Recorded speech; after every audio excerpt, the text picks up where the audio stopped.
Kakain muna ako ng 3 piraso ng bunga ng mangustin. Hindi pala 3 yung nakain ko, sa upuan pa lamang na ito. Dahil nga hindi pa nakunan ng video yung iba kong mga nakain.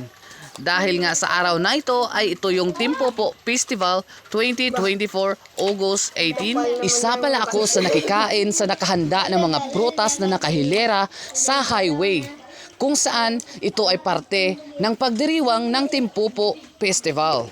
Bagong pitas lamang ang bunga ng mangustin na aking kinakain, dahil nga dito sa bahay ng tita ko ay may 4 siya na puno ng mangustin. Ang mga puno ng mangustin ay hindi lahat matamis yung bunga, kasi meron nga, kagaya na itong kinakain ko, is matamis na may asim. Hindi ko rin alam kung ano ang eksplanasyon kung bakit may mga bunga na matamis at meron namang may tamis asim. Paki-comment naman sa baba kung alam mo kung ano yung sagot sa aking katanungan rin.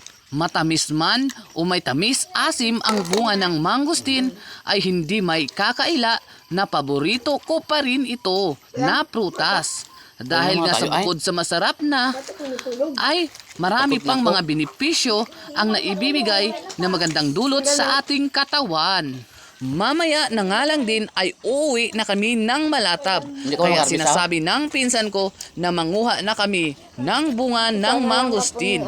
Dahil nga syempre, dapat may kuha kami na pasalubong man lamang. O di ba ganon? Dahil nga marami yung bunga ng mangustin dito, dahil nga sa 4 na puno. O ito na nga yung mga kinain ko at hinalo ko na doon sa mga pinagkainan nila.